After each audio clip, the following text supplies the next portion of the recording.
네, 안녕하십니까. 2020년 황해평화포럼 국제학술회의 세션 4 황해 접경수역에서의 남북협력과 인천의 역할에 참석해 주신 여러분들 감사합니다. 그리고 온라인으로 참석해 주신 분들에게도 감사를 드립니다.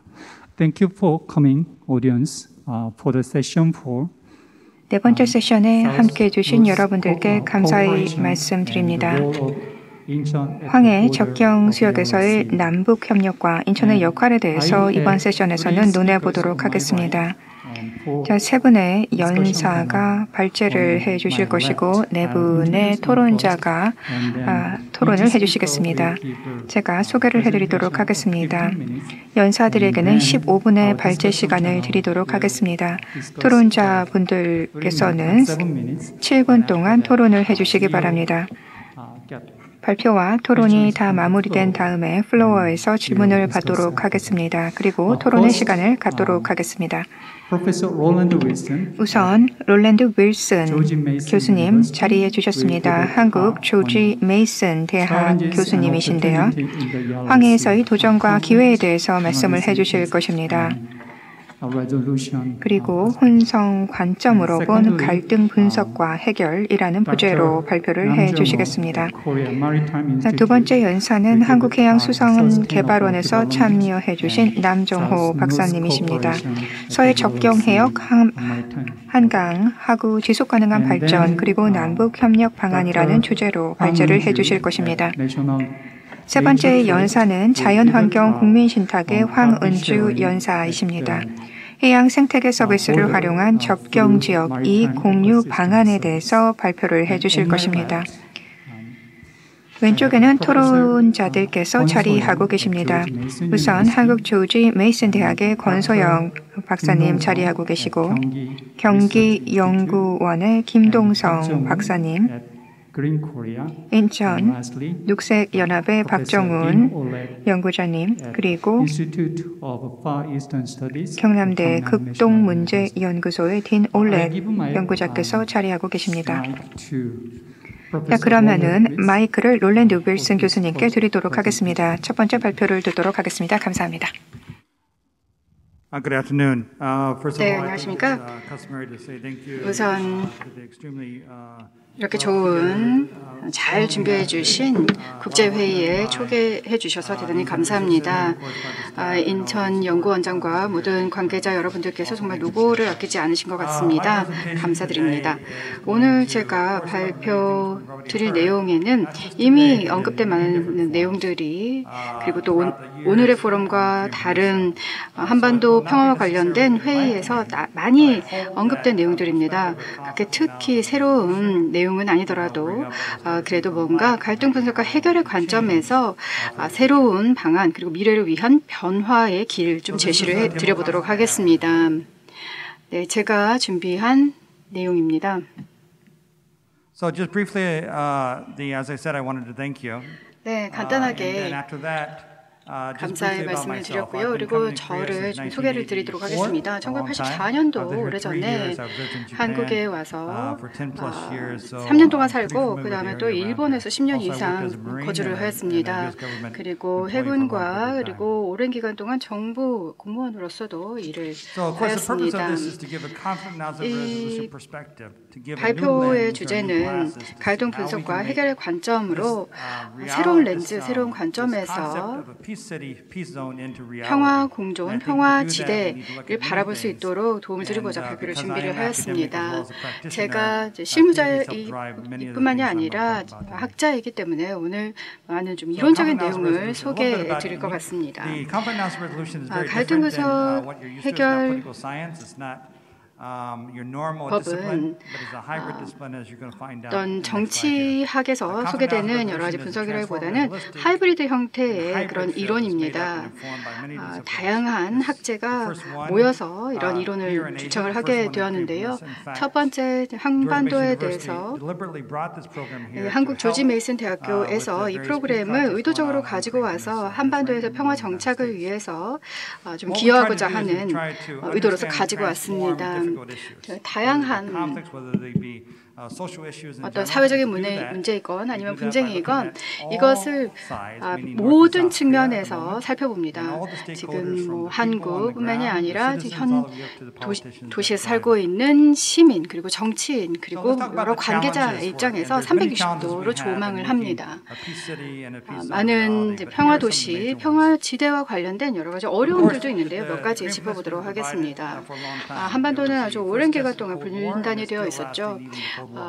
그 냉전 시대에 분단이 되었고 냉전이 종식되고 난 다음에도 분단 상태가 유지되고 있습니다.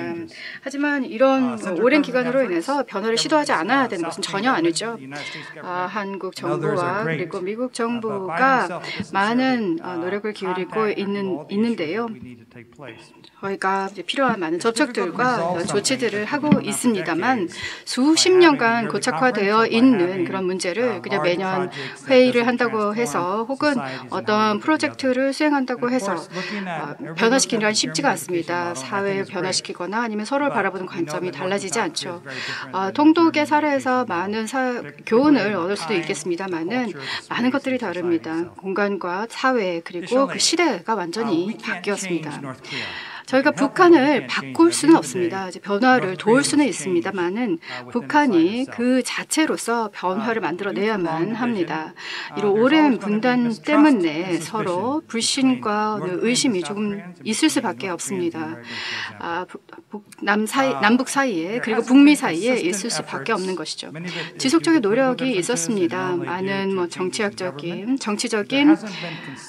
이견과 그리고 정권 교체 기간 동안에 많은 다양한 노력이 기울여졌습니다만은 서로를 바라보는 관점에서 장기적인 관점의 변화가 반드시 필요합니다. 그렇기 때문에 이런 변화를 촉발시키기 위해서 다양한 도구들을 총동원하였었습니다. 초반에 이제는 한국과 북한은 완전히 다른 나라입니다. 역사에 대해서 바라보는 관점이나 문화나 그리고 정체성 그리고 언어까지도 이제는 많이 달라졌습니다. 서로를 바라보는 느낌도 당연히 다를 수밖에 없죠.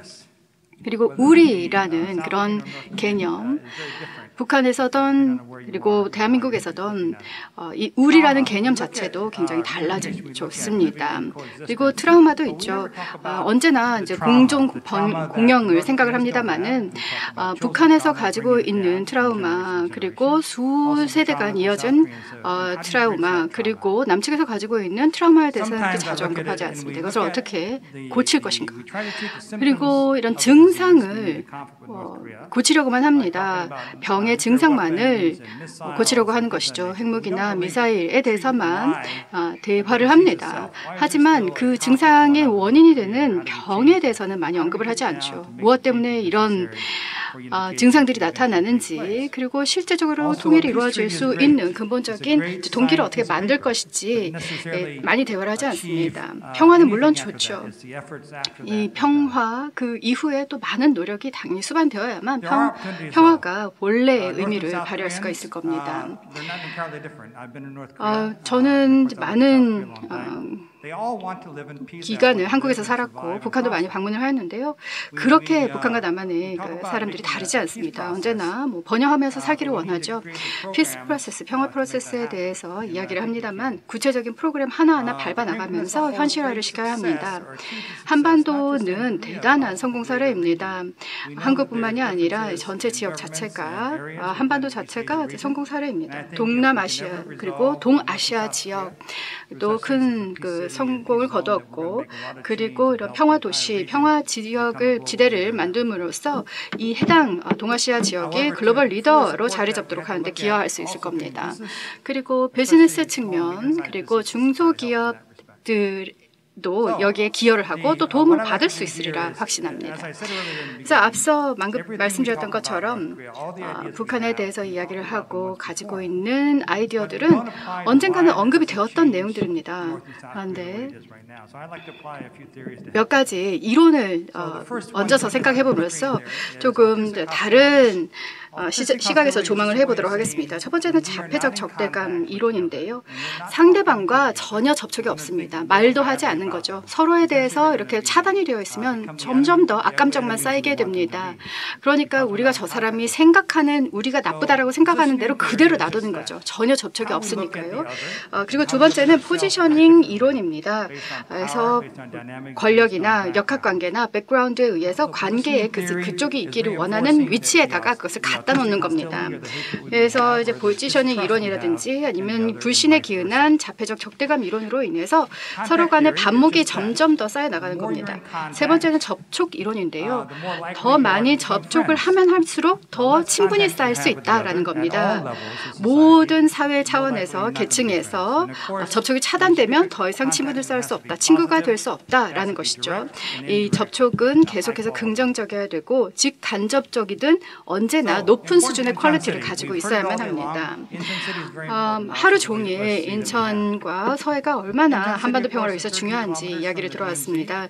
DMZ에서 13km 떨어져 있고, 그리고 주요한 30km 정도 떨어져 있고, 그리고 주요 도시까지 비행거리가 2시간 이내입니다.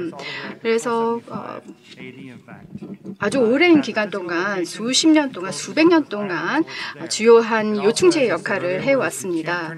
그리고 전환점이 이제 한국 전쟁이었습니다.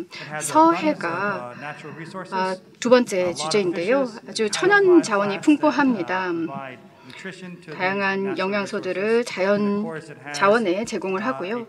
그리고 다양한 해초가 살고 있습니다. 이 해초는 바이오퓨얼로, 그리고 화장품의 원료로, 그리고 약물의 약재 원료로도 아주 활발하게 활용이 됩니다. 그래서 제가 앞으로의 권고사항을 좀 말씀을 드리도록 하겠습니다. 인천이 평화도시로 뚝서기 위해서 무엇이 필요한가 몇 가지 제언을 드리자면요. 다양한 역학관계가 있죠.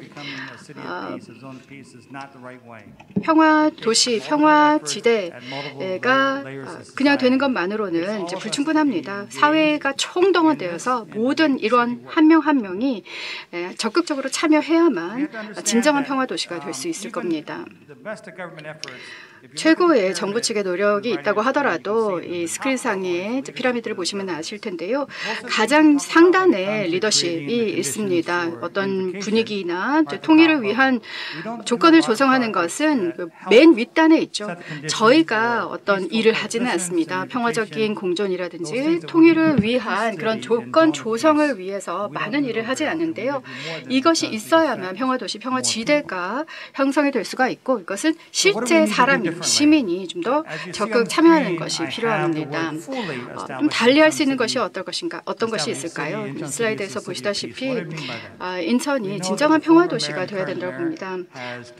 인천 전 시장님과 현 시장님께서 많은 노고를 기울여주시고 많은 사례들을 저희가 오늘도 들었습니다. 그런데 평화는 단어 이상의 의미가 있습니다. 폭력이 없다고 해서 평화가 다가오는 것은 아닙니다. 평화를 가져오기 위해서 정말 적극적인 노력이 있어야 하는데요. 어떤 노력인가? 장기적인 프로젝트들, 여러분들의 팀의 인천시 정부의 모든 계층에서, 모든 레벨에서 노력을 총동원하여서 좀 더 잘 견고하게 엮여있는 노력을 경주해야만 합니다.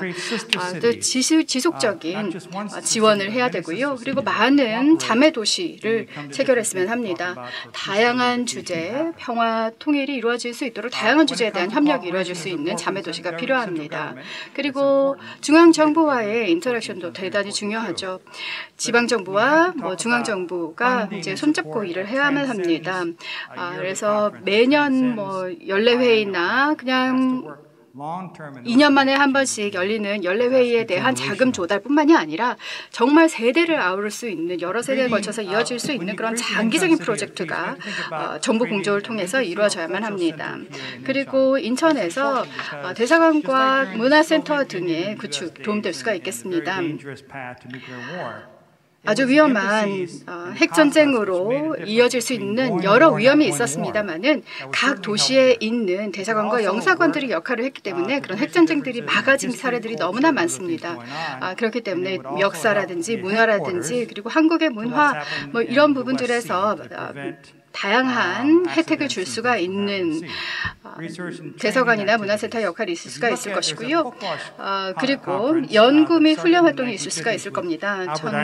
1950년대에 알버트 아인슈타인이 참여를 했던 퍼그와시 회의가 대단히 유명합니다. 과학자들이 모여서 좀 더 평화로운 세계를 만들기 위한 노력의 지혜를 모은 것인데요. 그 당시에 핵전쟁에 대한 두려움이 상당했기 때문이었죠. 많은 전문가들이 현재 상황에서 해결책을 찾아보는 그런 퍼그와시 회의와 같은 것을 인천의 버전으로 만들 수 있으리라고 봅니다. 계속해서 인천의 평화도시의 목적에 맞는 방향으로 의제를 만들 수도 있을 겁니다.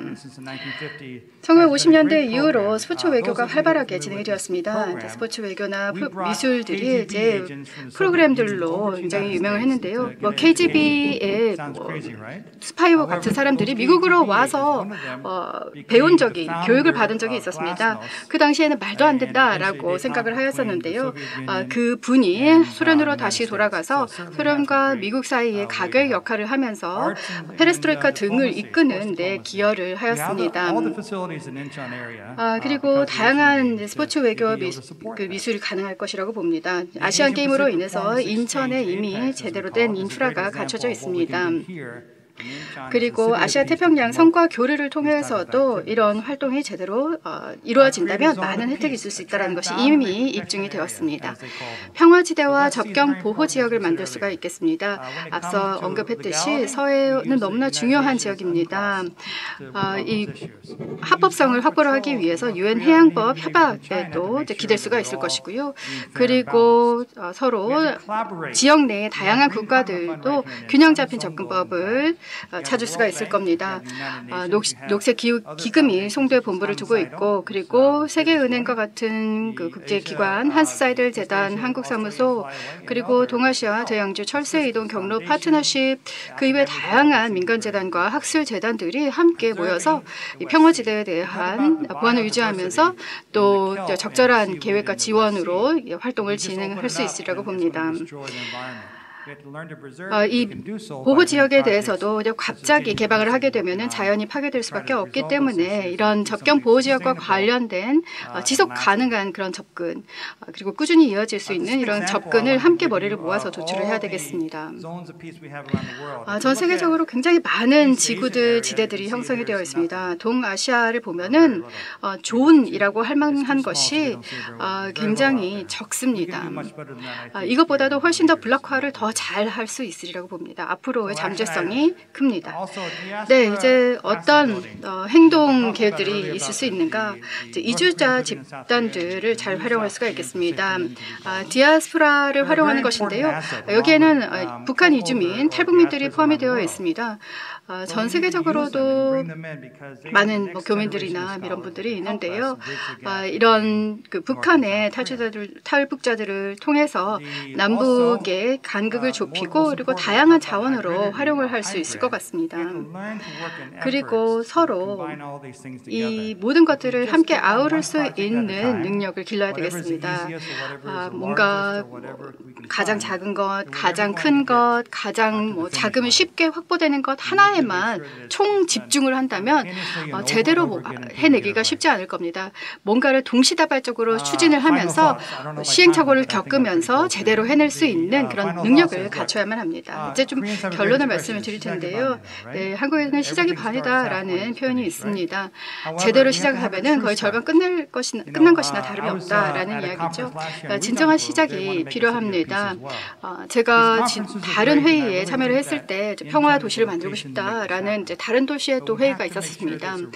언제나 그런 꿈을 꾸기는 쉬운데요. 실제로 진정한 출발을 반드시 해내야 되겠습니다. 물론 그런 현실화는 이 평화로운 지역을 만드는 것은 당연히 시간이 걸리는 일일 겁니다.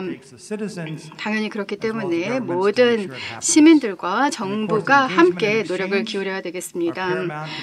그리고 이런 부분에서 서로 교류와 참여가 모든 계층에서 이루어져야만 합니다. 반드시 중요한 부분이고요. 그리고 평화 도시, 평화 지대뿐만이 아니라 평화 국가를 건설하는 것에 대한 대화도 이어야 하겠습니다. 앞서 피라미드에서 보여드렸던 것처럼 정부의 모든 계층에서의 노력이 당연히 필요합니다. 감사합니다. Thank you for a great talk. 네, 감사합니다.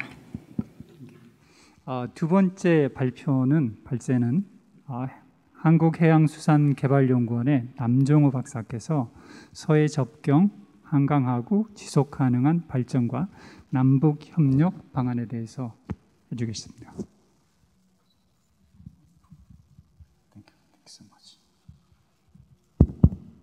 예, 반갑습니다. 저 한국해양수산개발원 남정호입니다. 아마 제가 지금 저 연구소가 있는 곳은 부산입니다. 가장 멀 것 같아요. 예, 제주도를 빼고. 그래서 왔는데 예, 수도권이 춥긴 춥네요. 부산은 되게 따뜻한데. 제가 인천까지 이제 올라와서 나눠드리고 싶은 얘기는 사실 많은 분들이 한강하고 서해 평화 접경수역 이런 얘기를 많이 하고 있거든요. 근데 실제로는 현실은 그렇게 녹록지 않다는 거죠, 이게. 더군다나 남북관계 개선 발전도 중요한데 특히 한강하고 서해 접경 계획은 두 가지 축이 만나고 있습니다. 근데 이 정부가 밝힌 H 프로젝트는 해안을 따라서 경제축으로 발전하고 있습니다. 동서축으로는 생태축이 이어지고 있거든요. 경제축과 생태축이 만나는 곳이 바로 한강하고 이쪽 서해 연안 지역입니다.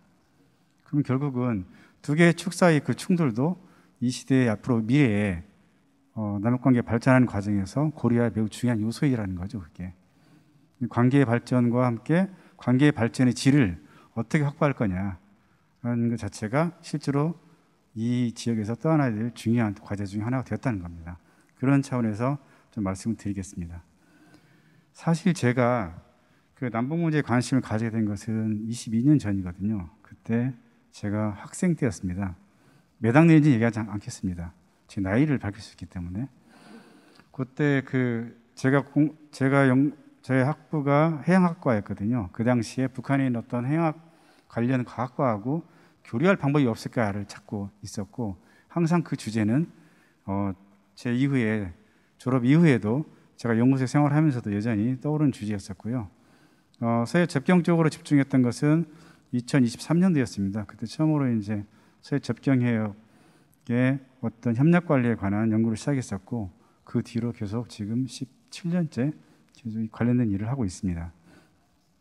그런 차원에서 제가 이제 계속 생태축과 경제축 두 가지 다 모두 중요한 축인데 이 두 축 사이의 조화와 상호 발전할 수 있는 것은 무엇일까? 그것을 지속 가능한 발전의 관점에서 설명을 드리고자 오늘 그렇게 준비를 하게 되었습니다. 그게 제 발표 내용은 네 가지 구성되어 있습니다. 그 서해에서의 어떤 생태적 어떤 사회 경제적인 어떤 실태하고, 두 번째로는 남북관계 개선을 둘러싼 어떤 정치 환경, 세 번째로는 앞으로 남북 협력에서 지속 가능한 발전 어떻게 수용할 것인가라는 문제입니다. 이 그림을 많이 보셨을 건데 서해를 얘기하면 보통은 14번 자기 바다와 관련된 거죠. 14번을 떠올리게 되는데 사실은 3번 그다음에 도시에 관한 거, 기후에 관한 거, 빈곤에 관한 거, 육성에 관한 거 많이 있습니다. 더군다나 더 중요한 것은 17번 같은 경우는 글로벌 파트너십이죠. 그것도 매우 중요한 어떤 지속가능 발전 목표 중에 과제인 거고요. 아마 저런 과제들이 인천에서 서해 접경해역과 한강하구에 해당되는 그런 그 목표라고 할 수 있을 것 같습니다. 요 그림도 많이 보셨을 것 같은데 실은 이게 2005년도에 전 세계 학자들이 한 1000명 정도가 넘게 5년 동안 작업을 한 생태계 서비스에 관한 종합보고서입니다. 거기 나온 그림인데요. 생태계가 우리 인간에게 주는 혜택을 저기 표현한 거고요. 그래서 그것을 생태계 서비스라고 표현했습니다. 그래서 생태계가 안정되지 못하고 불안정하거나 훼손이 되었을 때 우리 인간이 자연으로 받는 혜택은 그만큼 줄어들 것이라는 거죠. 사실 대부분 인간의 모든 경제활동의 원천은 자연으로부터 오기 때문에 생태계를 잘 관리하는 것 자체가 우리 인간의 복지하고도 밀접한 관련이 있다는 것을 보여주는 거고요. 하지만 지난 수십 년 동안 보시면 알겠지만 이것은 인간이 해양에 미친 영향을, 누적 영향을 표현한 그림입니다. 빨간색이 가장 큰 영향을 주는 곳인 거죠. 그래서 주로 이제 보시면 알겠지만은 해양 영향을 준 게 어떤 어업이나 기후 변화, 그 다음에 오염물질 이런 것들이 좀 많이 포함되어 있습니다. 그런 것들이 주요한 어떤 해양에 영향을 준 요소라고 할 수 있겠죠. 자, 그러면 실제로 해양과 직접 관련되어 있는 것만 따져서 이 지역의 지속 가능 발전과 관련되어 있는 주요한 실태를 좀 살펴보도록 하겠습니다. 이건 저희가 2007년에 연구에서 발표했던 그런 건데요. 지난 10년 동안 사실은 인천, 연안, 서해 연안 지역은 거의 과거 10년에 비해서 27%나 누적 영향이 증가한 걸로 나타났고요. 과거 30년 동안 저희가 이게 추적한 논문을 2018년도에 공조로 발표를 했었는데 황해 전체에서의 갯벌의 면적은 저희 보시면 알겠지만은 1년 동안에 133제곱킬로미터가 없어지고 있었습니다. 그건 영종도 크기보다 훨씬 큰 크기가 매년 없어졌다는 것을 말하는 거죠.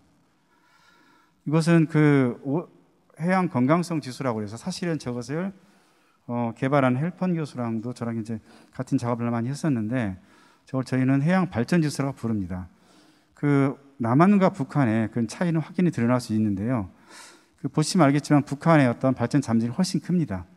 저 수치는 몇 년 전에 비해서 북한 같은 경우는 계속 상승하는 추세에 있기 때문에 사실은 남북한 간의 협력이 아니면 국제사회에서 자본, 기술 또는 인력 적절하게 투입된다면 저 해양 발전 지수는 더 커질 것입니다. 저것은 지속가능 발전을 고려해서 만든 지수라고 보시면 될 것 같습니다.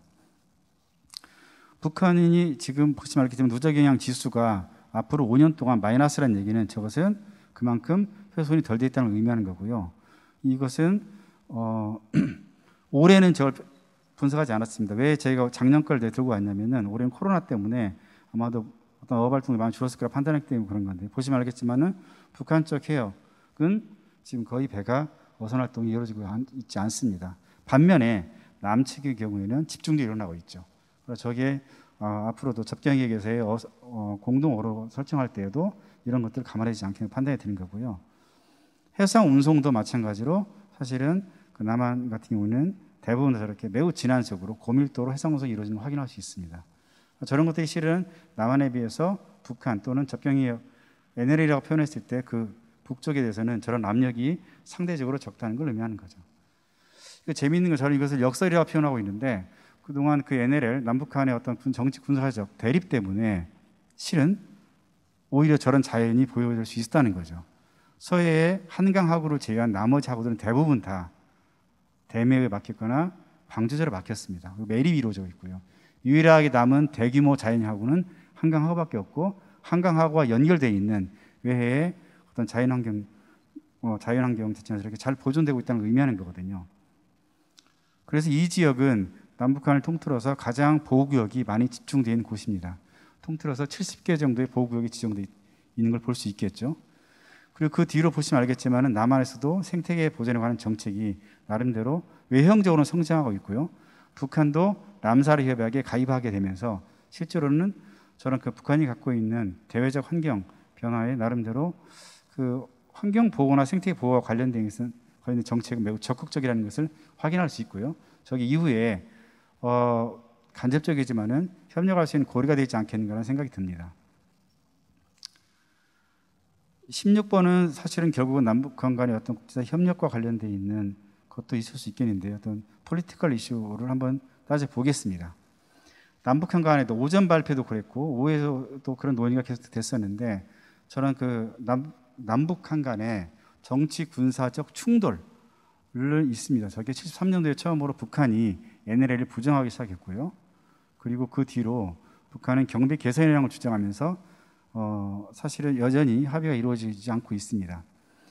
과거 2007년도에 14선언에서 합의했던 내용들 중에서 서해 직항로가 합의되지 않았던 것은 저런 선 자체에 관한 이견 때문에 그렇습니다.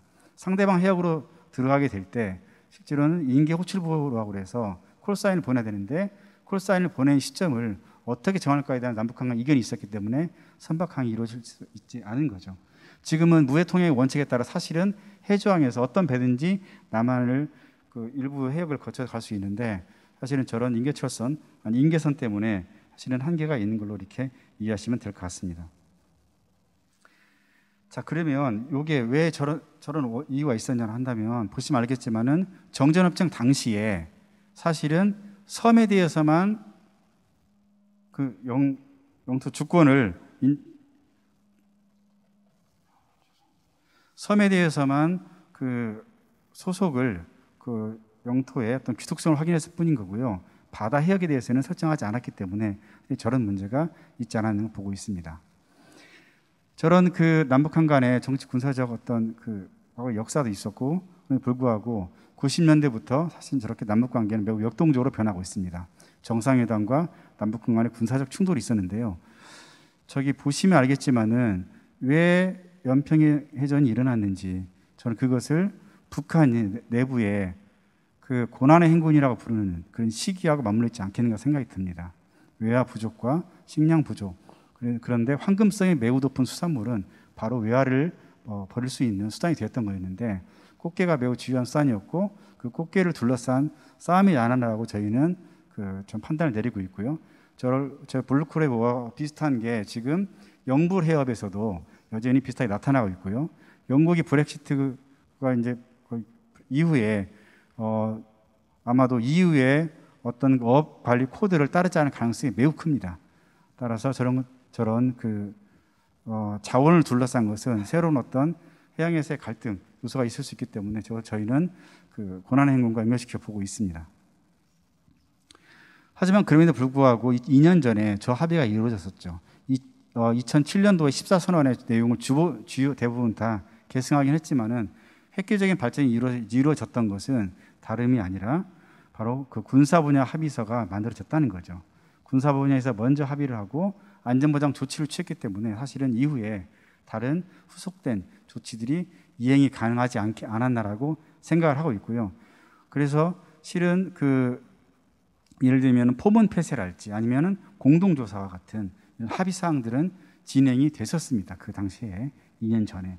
근데 그 이후로 남북관계 급변과 그다음에 미국의 제재, 국제사회, 북미 관계의 어떤 그 퇴행, 이런 이유들 때문에 더 이상 진전되지 못한 것도 많이 있었습니다.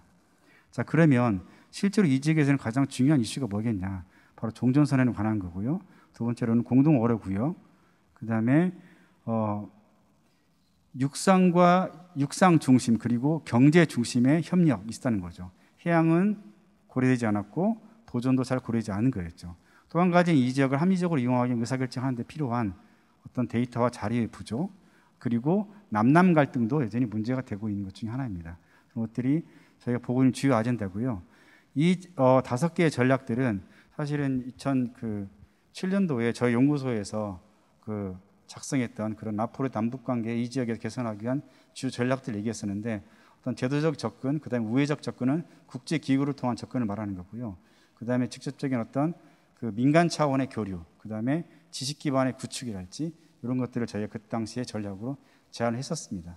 2015년도에 이런 저희 서해 접경협과 유사한 지역들의 사례를 모아서 저는 책을 발간했었고 사실은 그래서 관점은 뭐냐면 그 당시에 비정치적이고 국제적으로 또 지원을 받는 그런 이슈를 중심으로 협력관계를 풀어가는 게 어떻게 했냐라는 생각이 들었던 거였고요.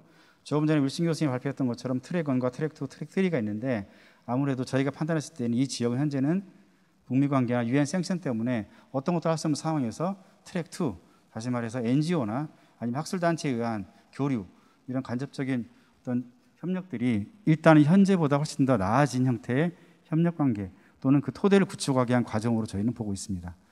6개국이 저를 포함해서 같이 공저했던 거고요. 그저께 저 논문 역습됐다고 연락이 와서 갑자기 그 발표를 바꿨습니다.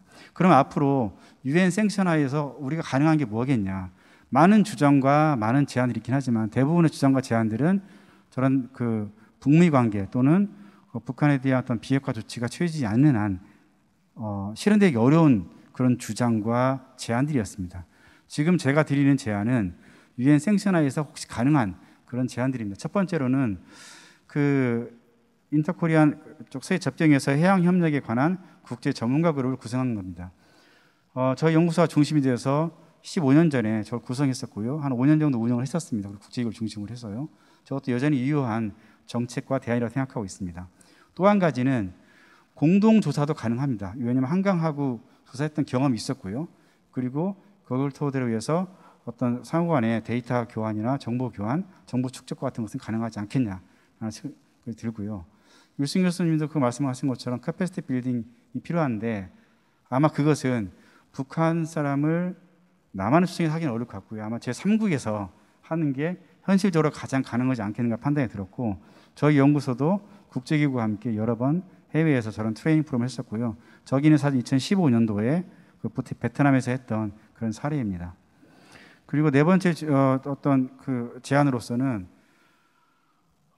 이 지역을 개발도 해야 되고 보존도 해야 되는 어떤 두 가지 수요가 있는데 저희가 예성강 하구 지역입니다. 예성강 하구 지역 보시면 알겠지만은 2006년과 17년 사이 그런 갯벌의 변화를 보시면 있는데 저기야 북한 쪽에서는 남한에서 교동되게 만들어서 나타난 결과라고 추정을 하고 있고 주장하고 있습니다. 그 다음에 그 가장 중요한 어떤 해상 경계 설정 문제, 공동어로를 하려고 하더라도 경계를 기준점 어디로 할까에 따라서 이견이 갈려서 2007년에도 더 이상 진전을 못 시켰는데 저 문제는 스텝 바이 스텝으로 접근할 필요가 있는데 경계의 문제와 남북한 간의 경제적 이익의 문제를 구분해서 접근할 필요가 있다. 그렇게 마무리해 주시고 여섯 번째는 인천의 역할을 말씀을 하셔서 현재 유엔 생션 하에서 할 수 있는 건 뭐겠냐라고 봤을 때 저렇게 트랜스 바운더리에 관련된 이슈를 갖고 있는 그런 지역들이 많이 있습니다. 그래서 그 관련되어 있는 네트워크를 인천시가 주도가 돼서 운영해서 일단 그 네트워크를 강화하면서 거기에 남북관계가 좀 국제적으로 지지도 받고 활성화될 수 있는 틀을 만드는 게 좋겠다라는 생각이 들어서 제안하게 됐고요. 저 제안은 2009년도에 저희 연구소에 제안했었고 그 당시에 국제기구가 저 제안에 의해서 지지를 했습니다. 이 마지막입니다. 사실은 정치가 물리학보다 어렵다고 아인슈타인 박사가 얘기했던 건데 저희의 어떤 DPRK하고 ROK를 합성한 건데 아마도 저게 우리에게 어떤 하나의 비전이 되지 않을까라는 생각이 듭니다. 이상 발표를 마치겠습니다. 고맙습니다.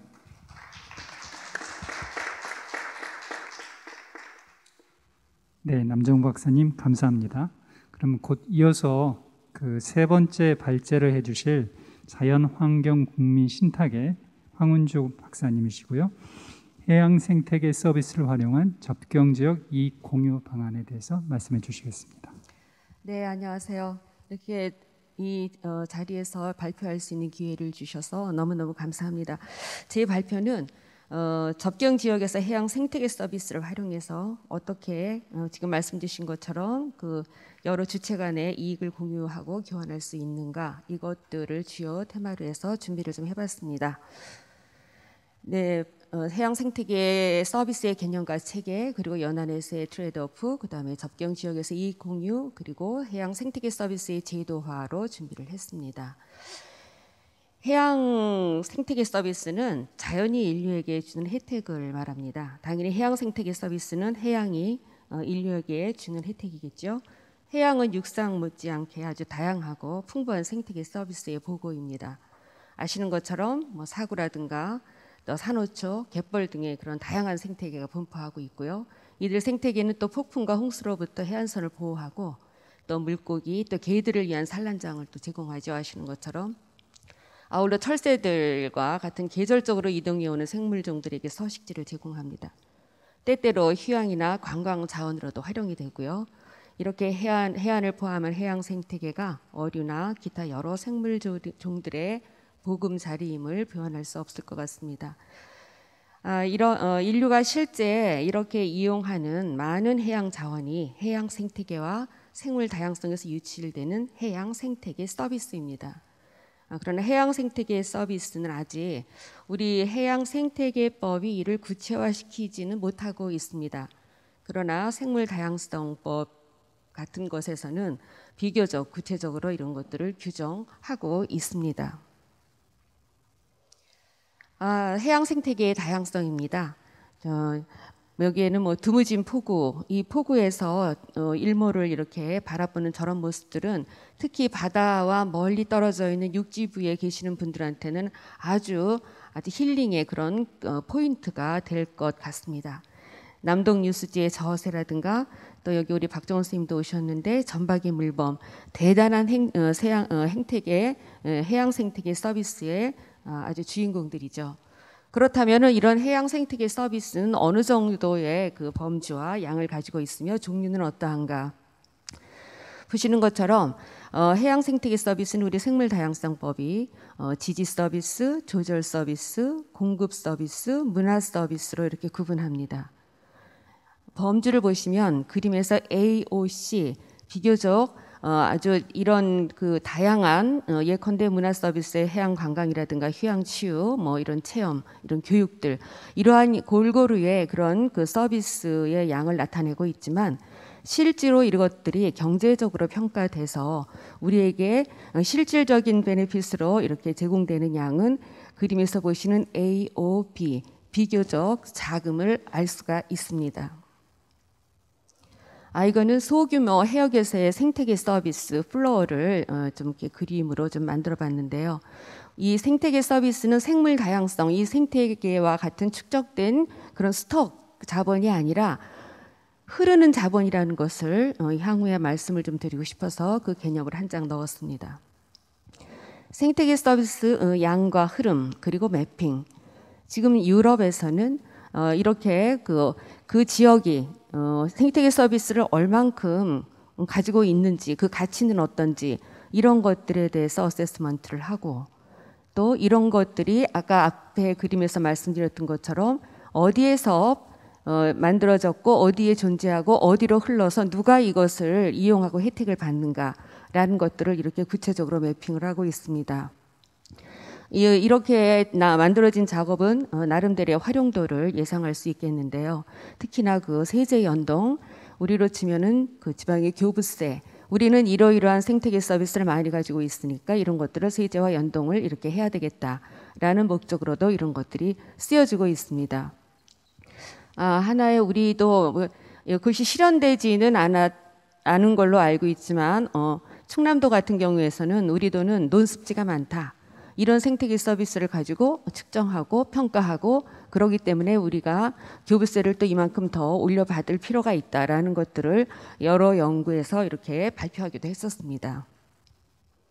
그렇다면 이러한 생태계 서비스를 우리가 아까 남정호 박사님도 말씀을 하셨지만 무한하지 않다 이런 것들은 지금 해양 생태계와 생물 다양성이라는 큰 틀에서 생물 물리 그런 구조 과정을 통해서 서비스가 이렇게 공급이 됩니다.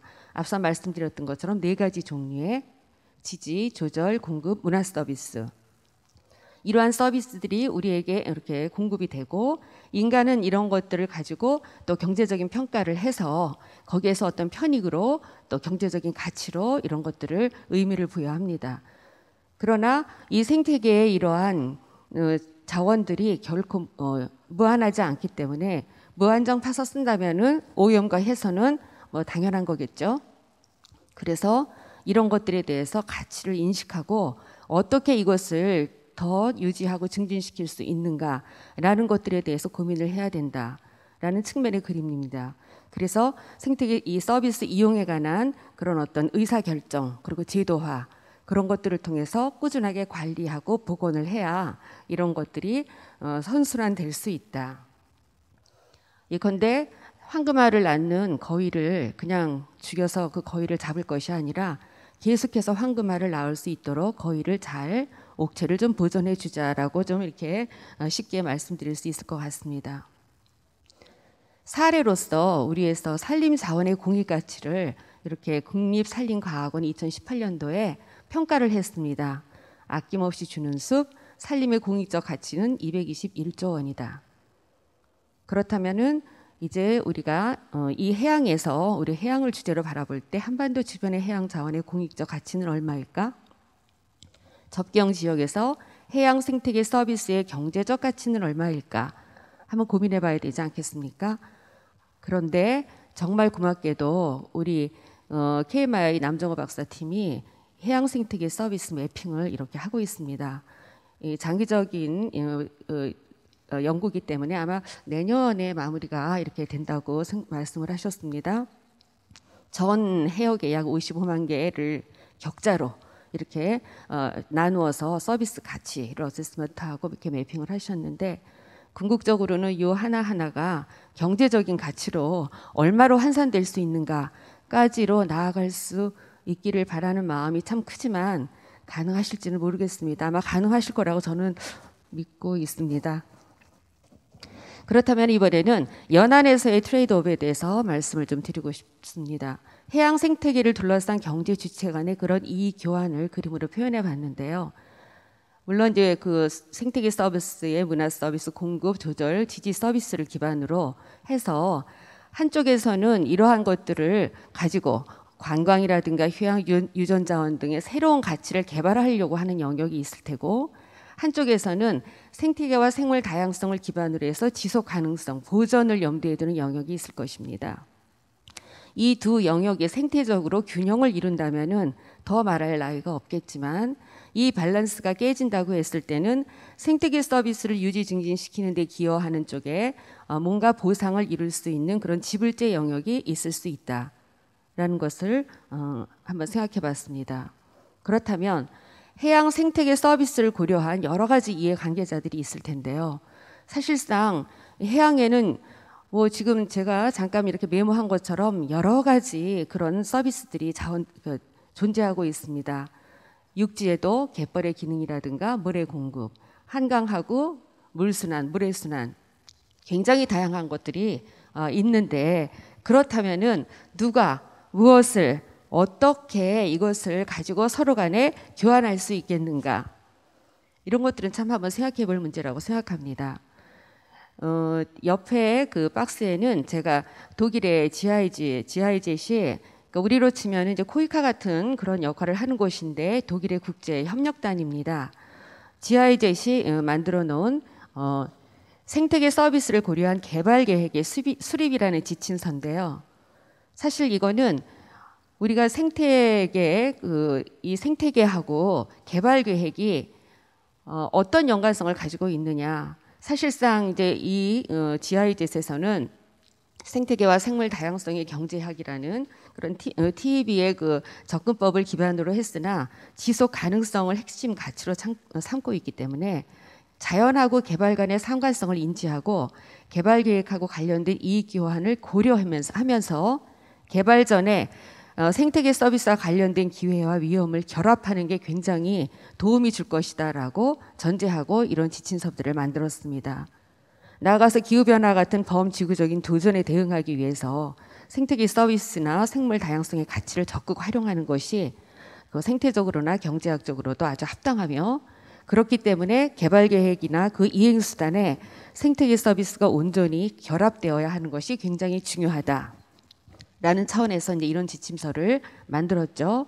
이런 것들은 우리가 지금 뒤에도 말씀드리겠지만 그 이익 교환의 그 주체자가 다양한 가운데 이런 개발 계획과도 이렇게 이익 교환을 할 수가 있다. 구체적으로 개발 계획과 그것을 지키려고 하는 환경 보존론자들과 또 지역 그 혜택을 입든 피해를 입든 그 한쪽에 주체하고 있는 그 이해 당사자들 그 각각이 어떻게 무엇을 서로 간에 나눌 것인가라는 것을 이야기를 하고 있는 거죠. 말씀드렸던 것처럼 이 이익 교환은 생산자와 소비자 사이에서도 일어날 수 있습니다. 좀 쉽게 설명을 좀 드리려고 정리를 해봤는데요. 관광객, 쉽게 생각했을 때 해양 생태계 파괴나 오염을 최소화하는 노력을 할 수 있습니다. 우리가. 그러면서 문화 서비스 향유에 대한 비용을 지불할 수 있습니다. 그런 것들을 지켜주는 그런 주체자들에게요. 행정청, 양식 면허나 업 허가, 광물 채취의 한계를 지킨다. 무분별하게 쓰지 않도록. 그리고 경제 주체 간의 이익 공유를 주선하는 플랫폼으로서 역할도 할 수 있습니다. 어업인들은 수산 자원을 남획하지 않는다. 남획하지 않는 동안에 나의 그 어떤 희생과 그 노력에 대해서 어료, 소득 감소분을 보상받는다. 주민, 해양 환경 오염을 줄일 수 있는 생활을 하고 생활성의 불편을 보상받는다. 이런 것들을 위해서 주체 간의 이익 공유를 위해서는 국가만 하느냐? 민간도 할 수 있다. 한동안 정부가 개발 이익이 개발자들한테 돌아갔지만 법률로서 물안경 부담금이라든가 뭐 여러 가지 기타의 법률로서 그런 것들을 부담을 이렇게 주고 지금과 같이 이렇게 지속적으로 나아가고 있습니다. 거기에 따라서 민간들도 함께 할 수 있는 어떤 계약이라든가 재능 어떤 기부라든가 이런 것들을 통해서 경로를 생물다양성법에서 열어두었습니다. 생태계 서비스 지불제라는 제16조 제4항의 규정입니다. 그래서 민간이 국가와 더불어 민간도 이 어떤 체계에 이렇게 합류할 수 있는데요. 국민신탁 기반의 생태계 서비스 지불제는 이 생태계 서비스를 생산하는 지주나 주민 NGO 등으로부터 노력을 제공받아서 부상을 누가 하느냐? 이것을 누리는 개인이나 단체, 기업, 공공기관, 소위 생태계 서비스 소비자들이 여기에 이런 것들을 구매를 해서 보상을 할 수 있도록 하는 그런 기반을 만들고 실행을 하고 있는 거죠. 역시 생물다양성법의 제16조에 근거해서 실현할 수 있는 기반입니다. 이런 것들을 방법론으로 하기 위한 에코증권들을 만들어서 어디까지나 이거는 그냥 기부증권입니다. 우리가 소위 생각할 수 있는 그런 그 재산을 늘리는 증권이 아니라 내가 이런 데에 이렇게 참여를 함으로써 이런 것들을 표상하는 그런 도구도 이렇게 만들어서 활용하고 있습니다. 접경 지역에서의 이익 공유입니다. 사실상 그 접경 지역에서는 그동안 해양 생태계 서비스에 대한 접근이 굉장히 어려워서 아까 남 박사님도 말씀을 하셨지만 오히려 역설적으로 부존량이 많은 편입니다. 접경 지역에는 그동안에 그런 것들을 가지고 이익 교환을 할 수 있겠는데 왜 해양 생태계 서비스가 필요한가? 그 필요성, 해양 생태계 파괴와 해양 환경 오염이 점점 가중되고 있고요. 그리고 공짜로 누리던 공공재 이런 희소 가치들이 증가되고 있습니다. 그래서 그런 생산자의 기회 비용에 대한 보상이 이렇게 필요해진 겁니다. 이런 것들을 국가가 세금으로도 할 수 있지만 또 소비자의 입장에서 이런 생태계 서비스를 직접 구매할 수 있는 그런 경로도 열어놨습니다. 지불제의 개념입니다. 해양 생태계 서비스를 누리는 사람이 그 서비스의 유지 및 증진에 기여하는 자들에게 대가를 지불하는 건데요. 이미 해외에서는 많이 실행되고 있고 정착되어 있는 겁니다. 독일 바이에른주의 자고새, 뜸북새 서식지 보존 농가에 대해서 이렇게 또 PS를 하는 그런 사례들도 있습니다. 오늘 제가 말씀드리고 싶은 것은 접경 지역에서의 해양 이익의 공유 이런 가능성을 말씀을 좀 드리고 싶은데요.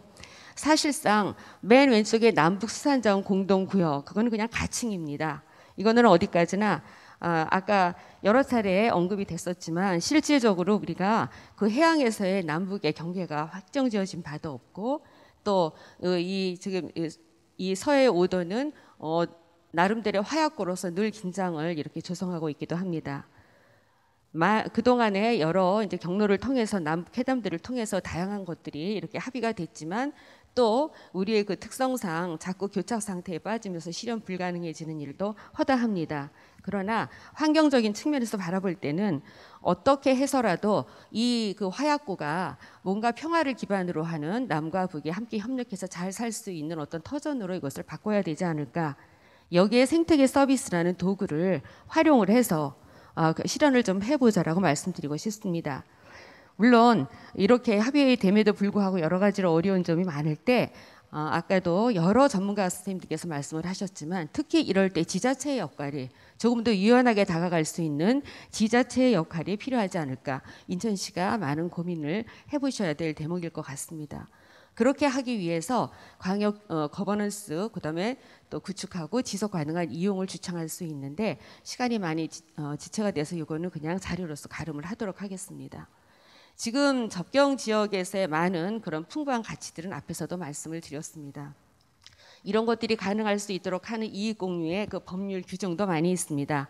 자연환경보전법에서는 자연환경 보전에 따르는 그 부담에 대해서 공평하게 분담할 것을 또 이렇게 규정하고 있고요. 생물다양성법은 또 보시는 것처럼 이렇게 생태계가 제공하는 서비스 회복을 위해서 필요한 시책을 수립해야 된다고 또 이렇게 규정하고 있습니다. 현행 생태계, 해양 생태계법도 많이 나가 있습니다.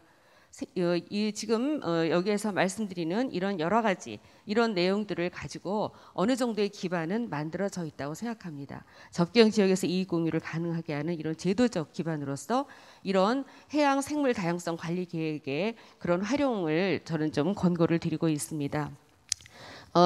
그 상세한은 이 각 법에서 권고하는 규정하는 이러한 내용들을 활용을 한다면은 얼마든지 프로그램이라든가 이런 것들을 제도화하는데 가능하지 않을까라고 생각을 합니다. 시간이 많이 지났죠? 네. 자, 그러면은 그래서 인천시는 제가 이러한 현행 제도를 활용을 해서 접경 지역으로서의 그런 어떤 해양 생태계 서비스 블루오션을 찾으실 수 있을 것 같아요. 위에서 여러 언급한 그런 현행 제도를 활용해서 주변 지역들과 이익을 공유하거나 교환을 할 수가 있겠습니다. 인천시는 해양 생태계 서비스 중에서 공공 영역이나 시장에서 유통될 수 있는 다양한 상품이나 서비스를 개발, 이런 생태 관광이나 해양 관광도 아주 굉장히 중요한 콘텐츠일 것 같아요. 그런 것들을 유통될 수 있도록 이렇게 함으로써 그런 지역 주민들과 다른 접경 지역들하고 서로 그 혜택을 공유하고 교환할 수 있을 것 같고요. 그런 기반을 구축하면서 지자체 최초로 지속 가능한 해양 생태계 서비스 유지 이용 조례를 제정할 것을 권고합니다. 프로그램이라든가 그런 어떤 예산 같은 것들을 마련하는데 중요한 통로가 될 수 있을 것 같습니다. 이상으로 마무리하도록 하겠습니다. 네, 감사합니다. We heard three speakers. 세 분의 발표자께서 권고안을 내주셨습니다. 인천시에게 보내는 권고안을 언급해 주셨고요. 그리고 또한 저희 정부가 직면하고 있는 또 제한적인 부분들에 대해서도 말씀을 해주셨습니다. 일반적으로 발표를 제가 좌장으로 요약을 하기는 하는데 지금 일정이 좀 지연되고 있는 상황이기 때문에 따로 요약을 하지는 않겠습니다. 저희 패널분들을 모시도록 하겠습니다. 패널분들께서 각각 의견을 개진해 주시기 바랍니다. 우선 권소영 교수님을 모시겠습니다. 반갑습니다. 제가 토론문을 국문으로 작성했기 때문에 아무래도 발표자께서 영어로 하셔서 저는 그럼 영어로 토론을 진행하도록 하겠습니다. Thank you so much, everybody. 네, 감사합니다. 제가 남북 관계 관련된 영역에서 25년 이상을 일을 해왔습니다. 다양한 영역, 다양한 국가, 정책, 정부, 그리고 국제기구, 유럽, 미국, 한국에서 경험을 쌓아왔는데요. 저희가 너무나 다양한 남북관계 관련된 해결책들을 바라봅니다. 언제나 너무나 어렵죠. 이런 어려움의 원인이 어디인가를 고심을 하게 되는데요. 제가 동료의 논문에 대해서 이제 코멘트를 하는 것이 좀 어색하기도 하고 또 방금 말씀을 해주셨던 갈등 분석 해결 분석에 대해서도 제가 많은 지식을 좀 가지고 있고 또 저희가 한국 조지 메이슨 대학교에서 열심히 또 추진을 하고 있는 홍보를 하고 있는 그런 프로그램 중에 하나이기 때문에 많은 관심을 가지고 있습니다. 갈등 분석 해결은 새로운 시각 그리고 새로운 접근법으로 아주 장기간에 걸쳐 이어지고 있는 지속되고 있는 그런 남북 간의 갈등을 바라볼 수 있도록 해줍니다. 특히 이 갈등에 개입되어 있는 당사자들이 찾아볼 수 있는 해결책이 좀 어려울 때, 제한적일 때 도움이 될 수가 있습니다. 그래서 윌슨 박사님께서 갈등 분석 해결에 대해서 소개를 해주셨다는 점이 대단히 흥미로운 시각을 저에게 소개를 해주셔서 새로운 눈으로 현상을 바라볼 수 있도록 해주신 것 같습니다. 특히 서해 갈등의 원인을 생각을 해보게 되면요. 이 지역을 워낙 많은 남북 간의 사건이 있었기 때문에 평화지대보다는 갈등지대로 부르는 것이 더 쉬울 것 같은데요. 언제나 부정적인 의견이 있을 수밖에 없고 그리고 오랜 기간 동안 지속이 되어 왔습니다. 너무나 오래 되었기 때문에 고품질의 접촉이 없이는 이런 관계에서 벗어나는 것이 거의 불가능한 상황입니다. 그런데 이런 고품질 접촉이 어떻게 가능할 것인가? 늘 고차원적인 높은 계층에서의 하이 레벨의 그런 해결책만을 생각을 하게 됩니다. 하지만 갈등 분석 해결의 차원에서 보게 되면 훨씬 더 간단하고 쉽게 적용할 수 있는 해결책을 찾아낼 수가 있습니다. 윌슨 박사님께서 언급하셨듯이 긍정적인 효과를 가질 수 있는 다양한 도구들이 있습니다. 학술회의나 스포츠나 교육 프로그램, 그리고 공동연구 등의 다양한 방안들이 있겠습니다. 문제 해결을 위한 워크숍, 그리고 비즈니스 허브, 그리고 다양한 디아스포라의 역량 구축까지 다양한 방안들이 가능합니다.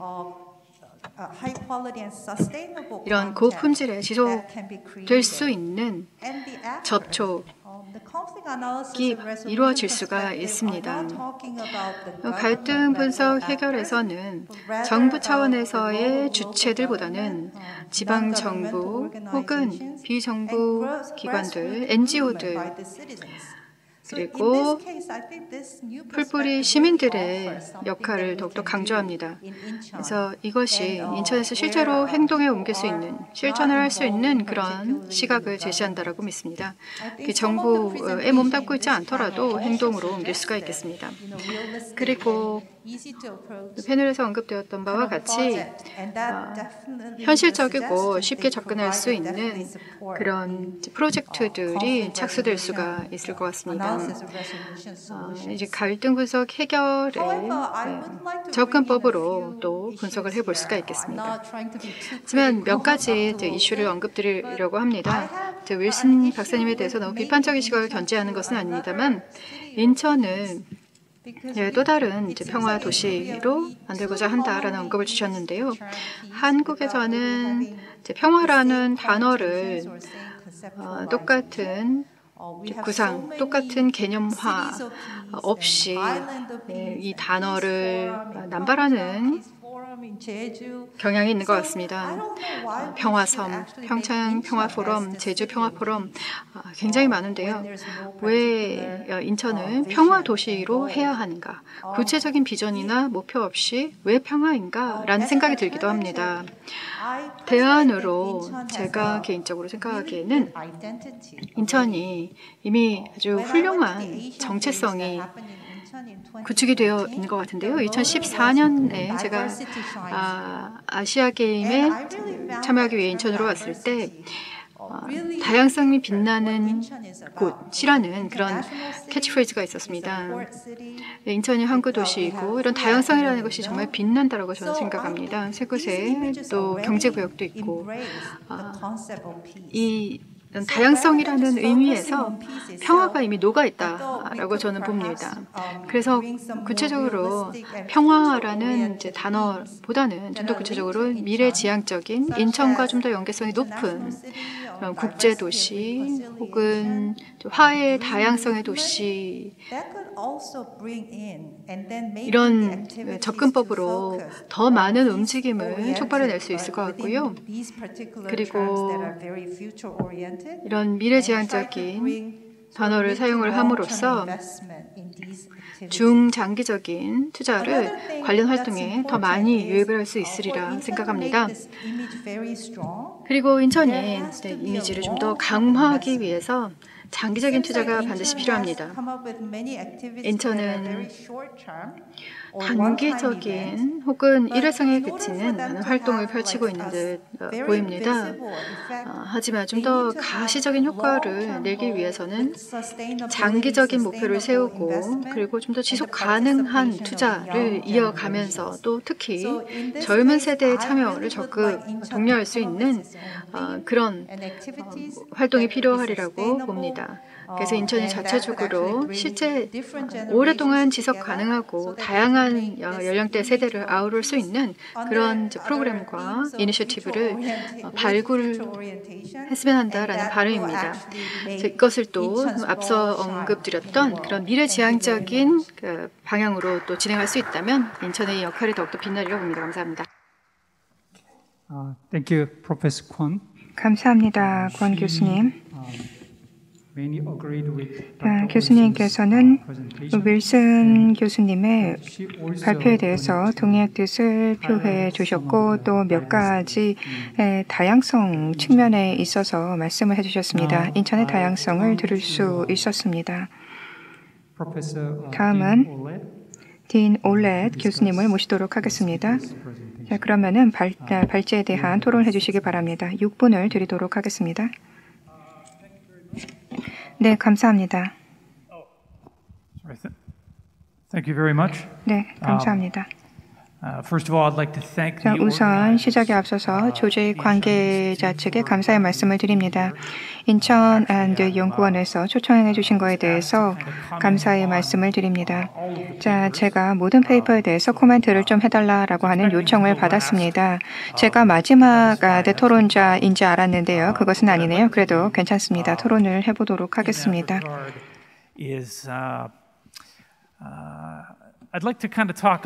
제가 중요하게 각각에 있어서 이 발제문에서 느꼈던 것 그리고 또한 기억할 만한 부분들에 대해서 말씀을 드리도록 하겠습니다.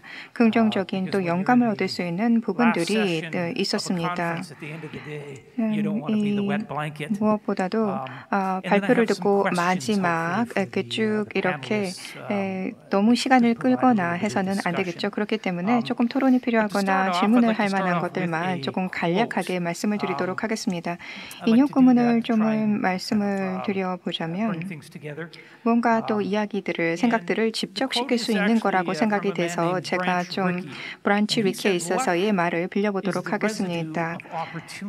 어떤 행운이라고 하는 것은 설계 그리고 기회라고 하는 것의 잔여물이다라고 하는 것을 얘기를 했는데요. 브런치 위키를 아실지 모르겠습니다. 브루켄 도저스의 디렉터로 활동을 하고 있는 사람입니다. 이 사람에 있어서의 활동 중에서 가장 주목할 만한 것이 있다면 이 메이저리그 야구 이쪽에서 인종차별이라고 하는 것에 벽을 넘어서게 했다라고 저는 생각을 합니다. 제가 이 인용구문을 소개한 데는 두 가지 이유가 있습니다. 우선 발표에서 들었던 이런 발제문과 같은 경우에는 이 설계라고 하는 것에 대해서 얘기를 하고 있고요. 기회에 대해서 얘기를 하고 있더라고요.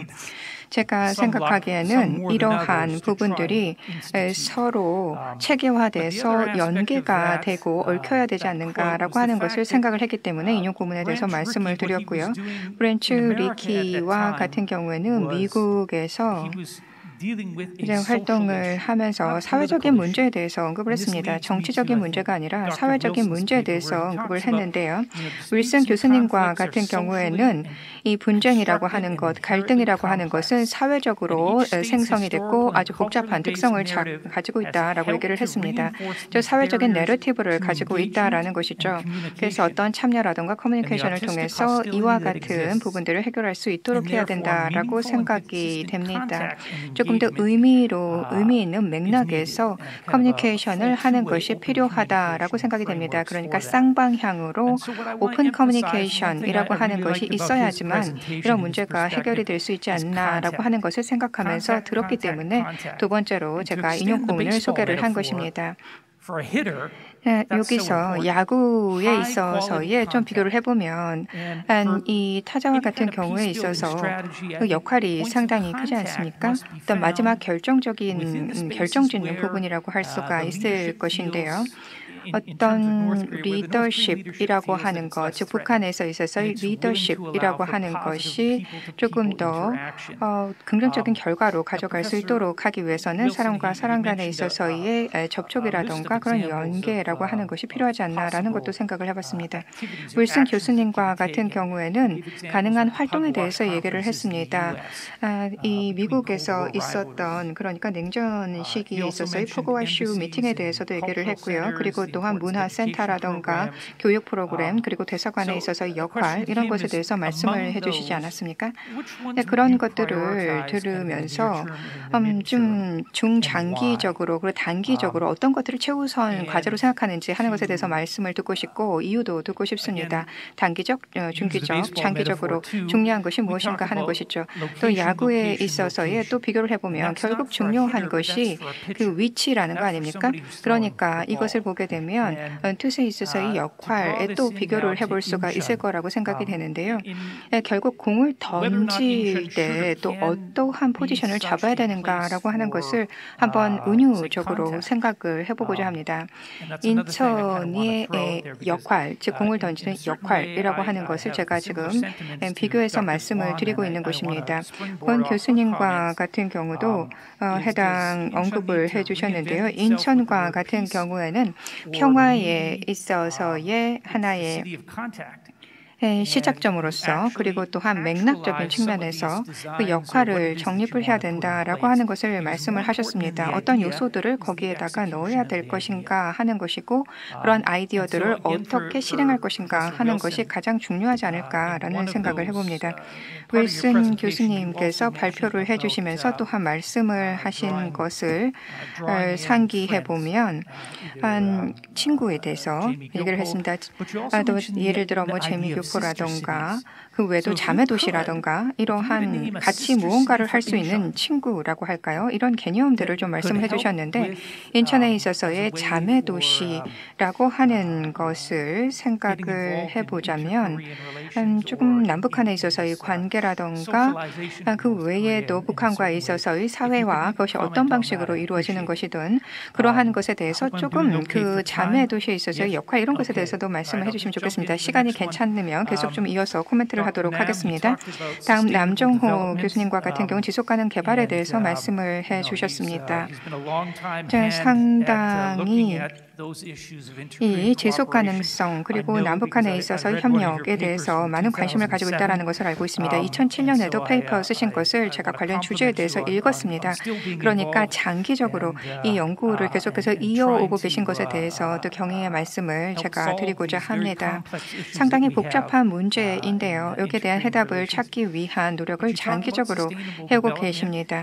지속 가능한 발전 그리고 또한 비전통적인 안보에 있어서의 문제라고 하는 것에 대해서 생각을 할 수 있는 주제를 던져주셨습니다.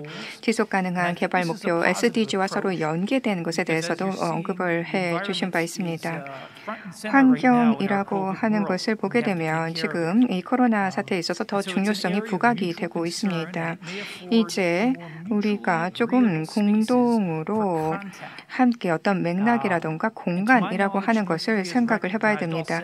제가 생각하기에는 북한도 SDG 17개에 있어서의 목표라고 하는 것을 인식하고 있고 그것을 정치적인 시스템과 얽어갈 수 있도록 하기 위해서 어느 정도 있어서의 노력을 하고 있다고 생각됩니다. 과학이라든가 기술 이러한 부분도 그렇고요. 그래서 빈곤 퇴치라든가 영양 공급이라든가 다양한 부분들에 대해서 북한도 관심을 가지고 있습니다.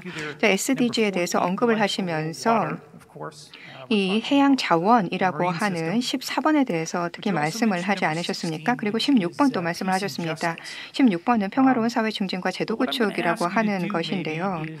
제가 질의하고자 하는 것은 이제 한 단계 조금 더 나아가서 이 박사님과 같은 경우에는 어떻게 그러면은 또 다섯 번째 SDG 5번 즉 성평등 달성, 여성 역량 강화라고 하는 것을 어떻게 조금 조금 함께 아우를 수 있을지에 대해서 한 걸음 더 나가서 생각을 해보셨는지 여쭙고 싶습니다. 자, 여성과 같은 경우에는 무엇보다도 개발에 있어서의 주도적인 역할을 하지 않습니까? 특히 사회적인 맥락에서 그렇습니다. 그런데 여성에 있어서의 역할이라고 하는 것이 간과되는 것이 많습니다. 단지 북한과 남한뿐만 아니라 여러 국가에서 사실 여성에 있어서의 역할이라고 하는 것이 간과되기 쉽습니다. 따라서 이러한 성평등 달성이라든가 여성 역량 강화라고 하는 SDG 5번에 대해서 그 역할을 어떻게 아우를 수 있는지에 대해서 지금 연구하고 계신 주제와 연관해서 어떻게 아우를 수 있는지 생각을 해보셨는지 하는 것에 대해서도 듣고 싶습니다. 그리고 1분만 더 써도 될까요? 황 교수님, 황 박사님과 같은 경우에는 해양 생태계 서비스에 대해서 말씀을 하셨습니다. 저는 환경 전문가도 해양 전문가도 아닙니다. 그렇지만 제가 이 기회를 빌어서 조금 말씀하신 것 중에서 저는 한 가지만 강조를 하고자 합니다. 뭐 관광 이런 것도 얘기가 됐고 그것은 긍정적인 역할을 할 수 있다라고 생각이 됩니다. 시민 사회가 또 민간 부분이 중요한 역할을 할 수 있다라고 생각이 되고 환경 보전 보호라고 하는 것은 또한 북한에 있어서의 관광 정책에 있어서 하나의 부분으로 자리하고 있습니다. 김정은 위원장과 같은 경우는 그 아버지라든가 할아버지에 있어서의 세대와 좀 다르죠. 그래서 지금 특히 코로나 사태를 맞으면서 이러한 환경 보존이라고 하는 것은 중요하고 포스트 코로나에서는 더욱더 중요할 거라고 생각을 합니다.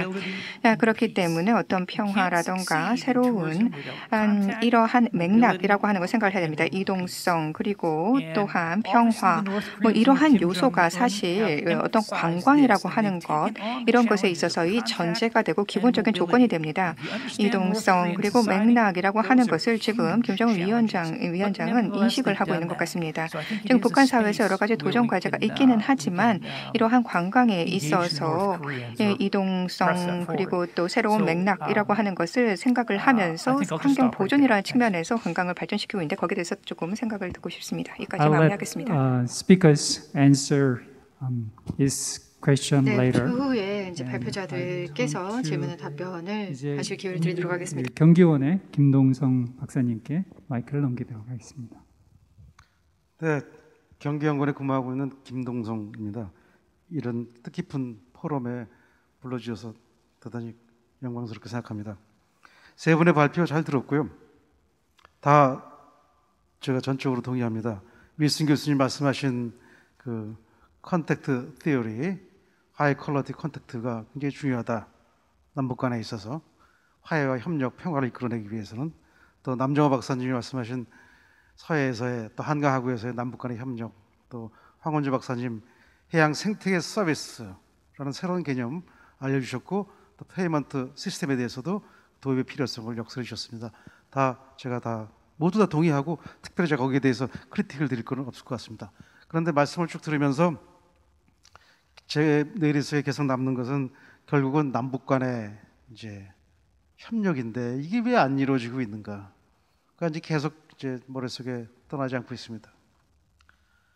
견물생심이라 그랬습니다. 우리가 아까 남정호 박사님 말씀하셨듯이 2018년 평양 정상 공동선언에서 남북 군사 분야 합의서에 나와 있죠. 평화수역, 그 다음에 시범적 공동어로구역, 그 다음에 해조식 항로, 한가하고 공동이용. 자, 이게 과연 얼마나 많은 금전적, 물질적 가치로 다가올 수 있는가를 사실 보여줘야 됩니다, 북한한테. 그래서 이제는 우리가 해야 될 일들은 북한 사람 당신네들이 핵무기, 미사일 가지고서 놀고 있을 때 그때 잃어버리는 어퍼튜니티 코스트가 얼마나 되는지를 가르쳐줄 필요가 있습니다. 그래서 우리가 군사 분야 합의서에서 합의했던 많은 그런 내용들이 있죠. 예를 평화수역을 한다든지 해수식 항로를 한다든지 그럼 거기에 각 합의마다 구성사업들이 있을 겁니다. 그 구성사업들을 우리가 다 프로그램을 개발하고 이것이 금전적으로 얼마나 많은 돈으로 당신들한테 가고 또 우리한테 오는 거를 보여줘야 비로소 그들이 움직일 수 있지 않을까라는 생각을 합니다. 한 말씀만 더 드리겠습니다. 자, 그것 가지고 만약 부족하다. 그렇다면은 이제 북한을 이 서해에서의 협력으로 끄집어내야 되는데 여기서 제가 한 방법을 한번 제안하고 싶습니다. 국제적 접근을 하자. 자, 한번 상상을 해보십시오. 아까 조금 전에도 발표해 보면은 우리 한반도가 쭉 나와 있고 서해가 보이고 그 옆에 산동반도 기억하시죠? 그다음에 바레만이 있고 그다음에 요동반도가 있고. 자, 그럼 대충 그림이 그려지셨을 겁니다. 저는 이 지역이 21세기 세계 경제 중심이 되어야 한다고 생각합니다. 우리 테스 형 요즘 노래 많이 나오고 있죠? 테스 형이 살던 기원전 460년, 69년 전에는 세상의 중심은 그리스였고 에게해 문명이 세상 문명의 중심이었죠. 이제 그런 21세기에는 바로 이 지역, 황해 지역을 세계 정치 경제 중심 문명으로 만들자. 그래서 상동반도에 있는 청도에서 시작해가지고서 위해, 그 다음에 요동반대 대련, 단동, 신의주, 의주, 그다음에 남포, 해주, 강화, 인천, 그다음에 또 한국에 있는 군산, 목포, 제주, 그다음에 일본의 그 큐슈 지방의 카고시마나 후쿠오카까지 연결하면은 이게 이제 커다란 하나의 띠를 형성할 수 있습니다. 이름하여 오리엔탈 골든 코스트라고 명명할 수 있겠고, 우리말로 하면은 동아시아 황금 해안지대가 될 수 있겠죠. 이 도시들을 다 연결해서 하나의 집적과 연계의 새로운 그런 복합 산업 문화 관광지를 만들자. 그리고 여기에 북한을 끌어들이자. 그러면은 바로 이러한 그 사업을 구성하는 데 가장 중심은 누가 될 것이냐? 저는 당연히 우리 인천, 그 다음에 북한에서는 남포나 뭐 해주가 되겠죠. 그래서 저는 우리 인천시가 보다 좀 원대한 구상 속에서 이 21세기 문명의 중심은 황해에 있다는 확신 속에서 그런 우리 한국, 북한, 중국, 일본 4개국을 하나로 잇는 그러한 그 시스템의 중심에 서서 이 사업을 주도적으로 끌고 가면 어떻겠나 이런 생각을 해봅니다. 네, 이상입니다.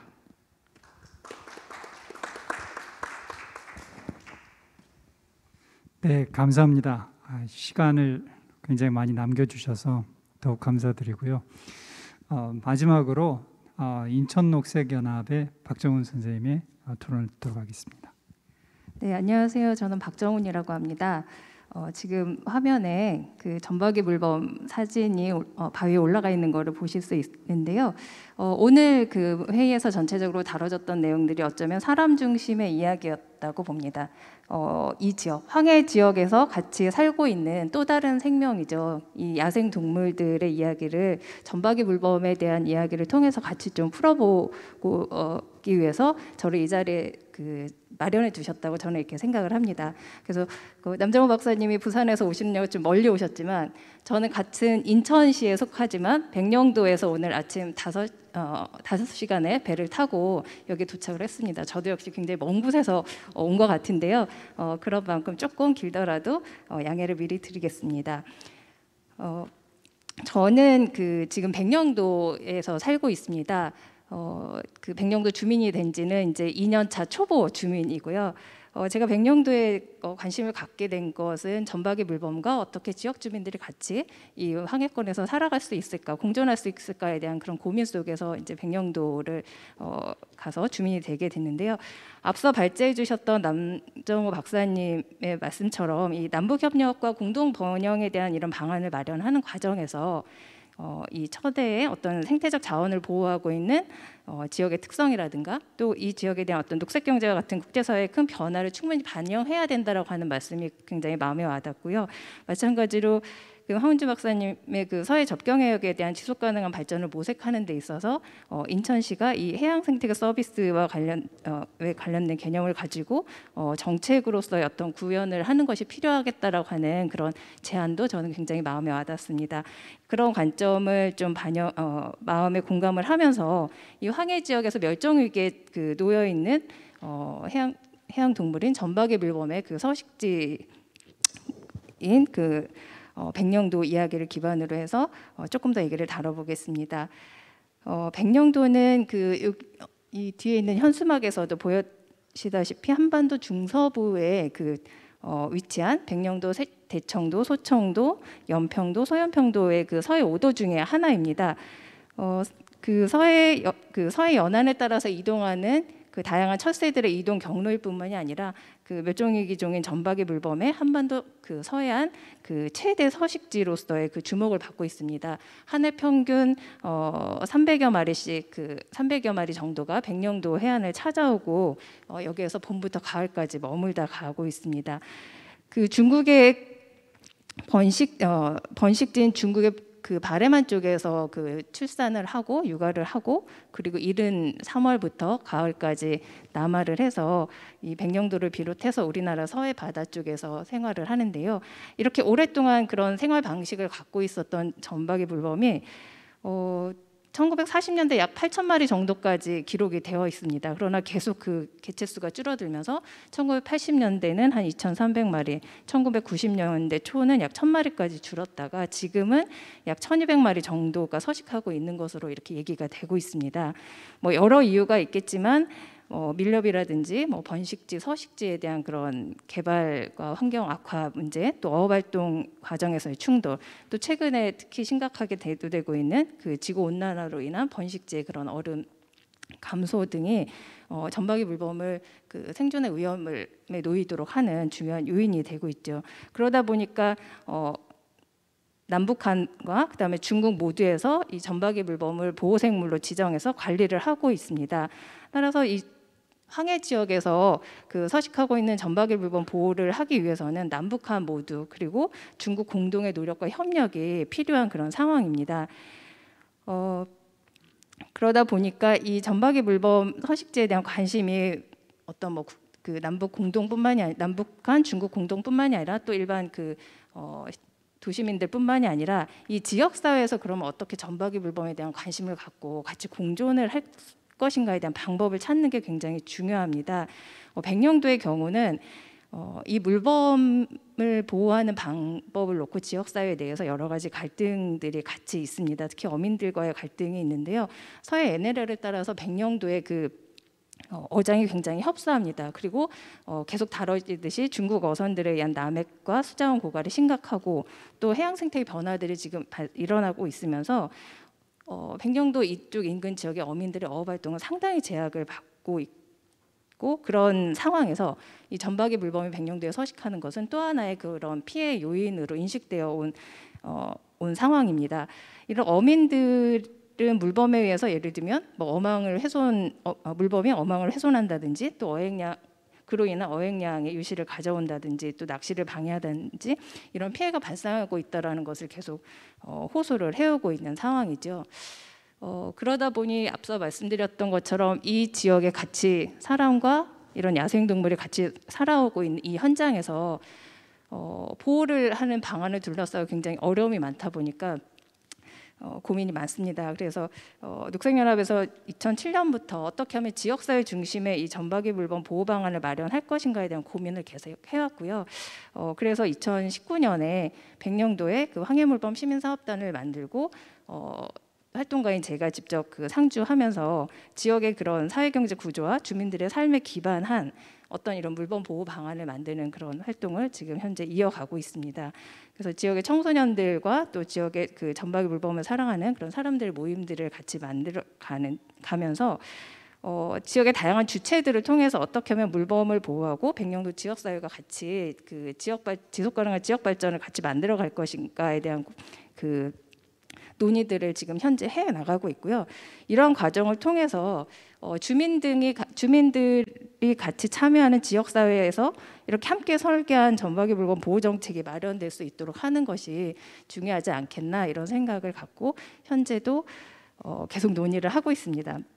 마지막으로 그 앞서 말씀하셨던 내용들을 조금 더 확장시켜서 본다면 앞으로 남북관계 패러다임 변화가 계속 있을 것이고 그로 인해서 이 서해 접경해역에 대한 공동 이용 구상에도 굉장히 많은 일들이 있을 텐데요. 그 안에서 점박이 물범 서식 환경에도 영향을 끼칠 수 있을 것이라고 봅니다. 그래서 남북한과 한중 간의 이런 협력을 통한 황해권 점박이 물범 보호와 관련돼서 어떤 공동 조사라든지 연구 이런 것들을 통한 실질적인 보호 조치를 마련해야 되는 것은 아주 중요한 일인 것 같고요.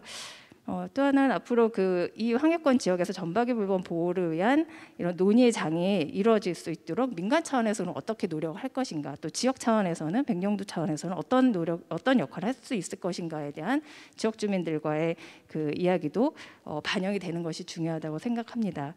앞서 롤랜드 윌슨 교수님께서 평화지대 접경 보호 지역에 대한 필요성과 이런 의미들을 말씀해 주셨는데요. 저도 상징적으로 전박이 물범이 이 서해 평화 대사가 돼서 남북한 이 서해 접경 해역을 따라서 해양 평화 공원을 조성한다든지 하는데 그런 역할을 할 수 있지 않을까, 이런 좀 즐거운 상상을 종종 하는데요.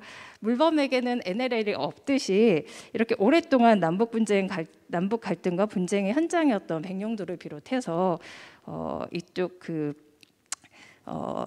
지역에 남북한을 자유롭게 오고 가는 이런 물범을 통해서 서해 접경 해역의 평화와 어떤 생태적인 공간으로 좀 거듭나는 그런 날들을 좀 기대를 하면서 저는 토론을 마치겠습니다. 감사합니다.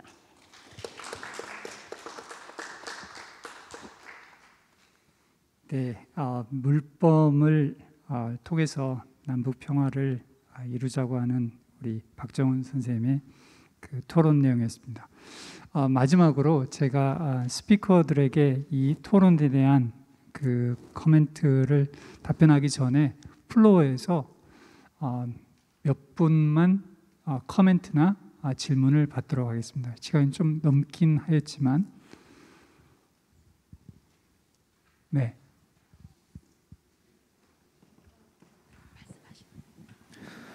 자연환경 국민식탁의 전재경입니다. 박정훈 처장님, 전박이 물범을 남북한 친선 대사로 위촉하시기를 부탁드리고요. 질문은 남정호 박사님, KMI 남정호 본부장님께 있습니다. 아까 보니까 일찍부터 남북 간의 서해 보호 지역들을 중심으로 하는 그랜드 디자인을 여러 차례 발표하셨는데 번번이 이게 무산됐어요. 그래서 그것을 좀 잊지 않고 계속 이렇게 추동할 수 있는 그런 방안이 있으시면 좀 이따가 답변하실 때 포함시켜 주시면 고맙겠습니다. 네, 감사합니다. 혹시 다른 분 계십니까?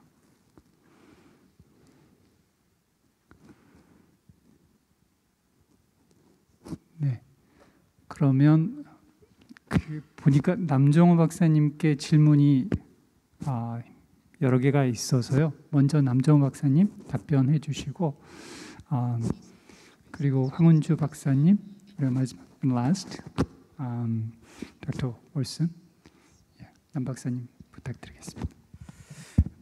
예, 전재경 박사님 고맙습니다.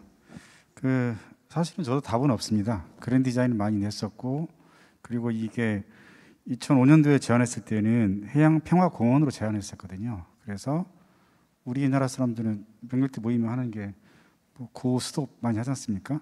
그래서 P가 3개 있습니다. 1타 3P라고 그래서 프로스퍼리티, 프로텍션, 그다음 피스 3개 있었고, 그거 이제 국정과제로 반영됐었고, 그게 2007년도 이제 14선언까지 가긴 했었는데, 그 이후로 사실은 작년 2년 전에 이미 일종의 그런 디자인이 성사되는, 그래서 합의가 이루어지긴 했지만은 여전히 이게 국제적인 어떤 지정학적 특성, 역학 구조가 변하지 않는 한 쉽게 진전 나타나지 않을 것이다. 그리고 가장 중요하게는 남북한 간에 일단 견해 차이도 존재하긴 하는데, 경제 중심, 육상 중심의 현재의 교류 협력의 기본적인 방향으로는 해양 중심, 그다음에 수관항 중심으로 어떤 밸런스를 맞추려면은 상당한 노력이 필요하지 않겠냐라는 생각이 듭니다. 그게 첫 번째고요. 두 번째로 또 드리고 싶은 말씀은 아까 제가 발표 때는 언급을 안 했었는데, 사실 한강하고하고 서해 접경 수역은 법적으로도 그다음에 지리적으로 매우 다릅니다. UN 관할 아래에 있는 중립 수역과 그다음에 일반 수역으로 구분되고요. DMZ하고 다르기 때문에 접경 지역은 크게 세 개의 정치적, 물리적으로 또 특성에 따라서 구분이 되는 공간이기 때문에 다르게 접근할 필요가 있다는 거고요. 아까 젠더 이퀄리티를 말씀하셨었는데, 사실은 제가 이렇게 젠더 소양이 있지는 않습니다. 나이 먹어서 여성 호르몬이 많아지고 있긴 하지만은, 저도 우리 국내 사회 내부적으로 젠더 이슈 문제를 접근하기는 쉽지 않을 것 같다는 좀 생각을 좀 많이 들었어요. 제가 그 문제는 제가 어떻게 답변을 드리기 좀 어려운 제 분야가 아니어서 죄송합니다. 그 다음에 그 컨택 티어리에 대해서 좀 말씀드리자면은 아일랜드하고 부아일랜드가 90년대 후반에 성금협정을 맺었는데요. 사실은 성금협정 맺고 나서 오히려 더 그 컨택 티어리가 역설이 발생했던 게 북아일랜드 지역에서 과거에 그 공화파하고 그 다음에 왕당파 간의 그 마을들 사이에 장벽이 있었는데 그 장벽이 더 높아졌고 더 경계졌거든요. 사실은 그것은 접경 지역에서 계신 주민들이 오히려 북한에 대해서 더 적대적인 태도를 갖고 있는 것과 매우 이상한 거 아닌가 생각이 들어서 사실은 접촉은 좋긴 하지만은 접촉하는 방식이 좀 전에 얘기했던 그 유승 교수님이 말씀했던 그 HQC라는 그런 틀을 따라서 움직이는 게 좋겠다. 하이 퀄리티인 만큼 훨씬 더 실현 가능하고 미래 지향적인 형태의 그런 그 컨텍스트 티어리에 기반한 접근이 필요하지 않겠냐라는 생각이 듭니다. 이상입니다.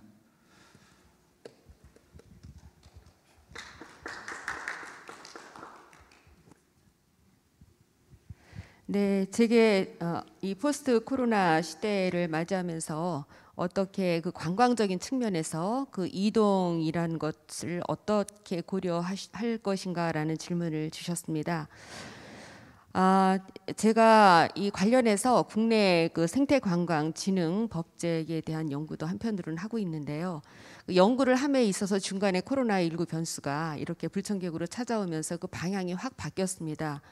예컨대 이제 생태관광이라는 것은 일반 대중관광하고는 개념이 아주 상이해서 소규모로 또 지속 가능하고 그 생태를 보존하는 것을 큰 가치로 두면서 그것들을 현명하게 이용하고 체험하고 하는 그런 형태의 이제 관광이 되겠는데요. 이것조차도 지금 코로나19로 그 생태 관광을 왕성하게 잘 하고 있는 제주도라든가 여타의 다른 지역들의 사례를 좀 살펴보면 95% 정도가 다 그냥 없어져 버린 거의 그러니까 명맥만 유지하는 그런 형태로 지금 이렇게 진행되고 있는데 뭐 다른 일반 관광과 별반 다르지 않다는 것보다 아주 또 그냥 똑같다고 봐도 무관할 것 같습니다. 그래서 여기에 대처하는 여러 가지 그 내용들이 달라지는데 이것을 남북의 관광 형태로 좀 확대해서 바라다 보자니 사실 지금 참 아주 가슴이 갑갑합니다. 우리가 과거에 그 금강산 관광 같은 경우에도 특히나 지금 이제 북한 같은 경우에는 많은 어떤 경제적인 그런 어려움 때문에 유입도 대규모로 뭐든지 크게 그래서 세이브되는 어떤 비용도 많은 것을 바라겠지만 현실은 전혀 그렇지 못하다. 오히려 더 거꾸로 나아가고 있다라는 것들을 전제할 때 이 남북의 관광 형태를 어떻게 가져가야 될 것인가 많은 고민과 또 실제로 이 프로그램을 이렇게 구상하시는 전문가분들의 다양한 공론 이런 것들이 준비돼야 될 것 같다.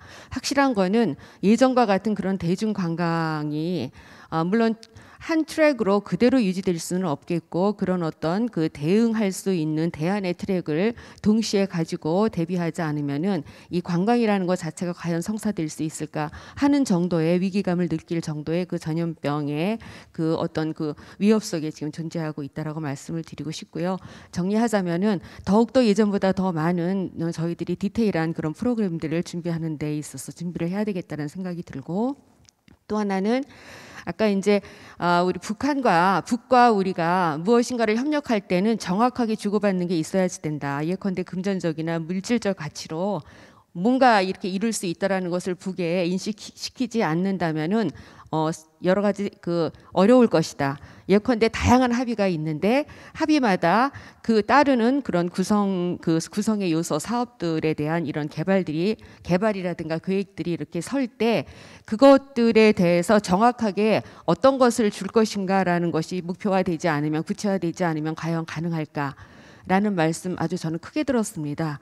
그래서 저는 이 생태계 서비스 지불 그리고 트레이드 오프 실질적으로 우리가 북에 무언가를 줄 때 국민적인 정서도 지금은 굉장히 남남 간의 갈등도 더 점점 커지기 때문에 일방적으로 뭐 북을 지원한다라는 그런 것들이 지금 좀 예전보다는 더 어려워지지 않았을까. 그렇다면 이럴 때 북이 가지고 있는 그런 생태계 서비스 아까도 역설적으로 남정호 박사님 말씀처럼 오히려 그쪽은 접근하지 않았기 때문에 오히려 생태계가 보존돼서 예컨대 그런 어떤 조류들의 서식지인 갯벌 같은 데가 참 순기능으로 역할을 하고 있다. 그런 것들을 우리들이 평가하고 남과 북이 협력할 때 우리가 그런 것들을 공급 내지는 뭐 받음에 있어서 서비스를 받음에 있어서 얼만큼을 그쪽에 또 줄 수 있는 교환할 수 있는 것들이 있을까 이런 것들을 좀 충분하게 추려내고 그런 것들을 가지고 대화할 수 있다면은 조금 더 막연함에서 벗어나서 한 걸음 뛸 수 있는 그런 계기가 되지 않을까 그렇게 생각합니다. 이상입니다. 네, 감사합니다. Lastly, I'll turn to Professor Roland Wilson. 마지막으로 이제 롤랜드 윌슨 교수님께 코멘트에 대한 답변을 부탁드리도록 하겠습니다. 네, 이제 많이 시장하실 것 같습니다. 간단하게 말씀을 드리고자 합니다. 권 박사님께서 평화라는 단어가 굉장히 남발이 되고 있고 상황에 대해서 좀 말씀을 해주셨는데요. 발표에서도 제가 조금 그 내용을 언급을 하고자 하는데 구체적으로 말씀을 드리지 않았습니다. 뭔가 타이틀을 가지는 것과 이것을 좀 얻어내는 것과는 다르죠. 정말 친절하다고도 말할 수 있지만 정말 누군가에게 뭔가를 줬을 때 진정으로 친절해 주는 것이고 뭔가 좋은 그 성과를 올려야 똑똑하다라는 말을 진정으로 쓸 수가 있는 것이죠. 그러니까 평화라고 말할 것이 아니라 정말 평화라는 단어가 응당 적합하도록 다양한 활동이 있어야 되겠습니다.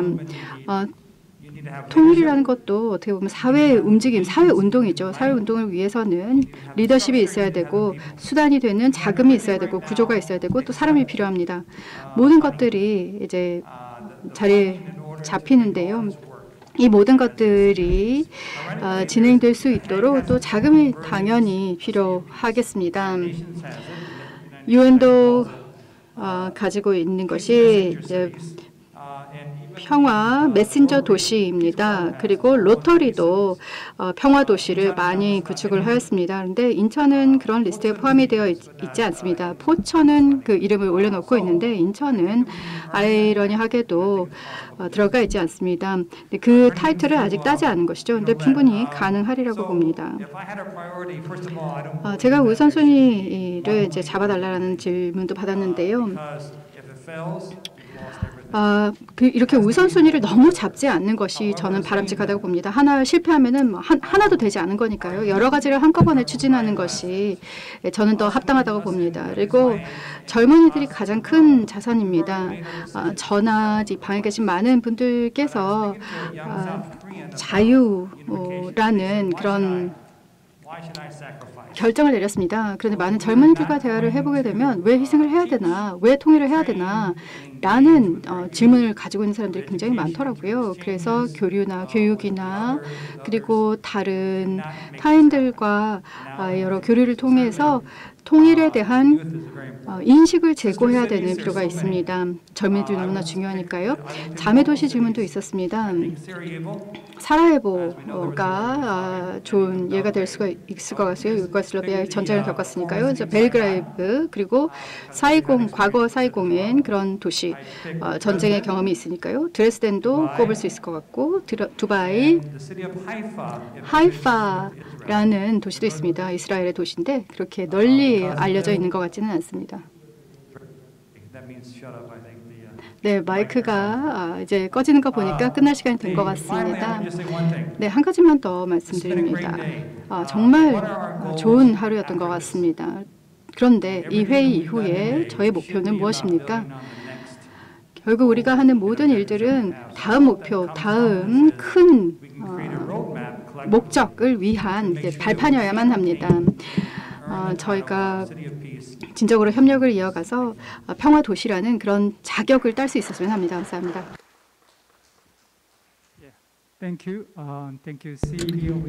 네, 감사합니다. 인천시 측에 감사 말씀드리고요. 그리고 인천 연구원 측에도 감사의 말씀을 드립니다. 발표자분들 그리고 토론자분들께도 감사의 인사를 드립니다.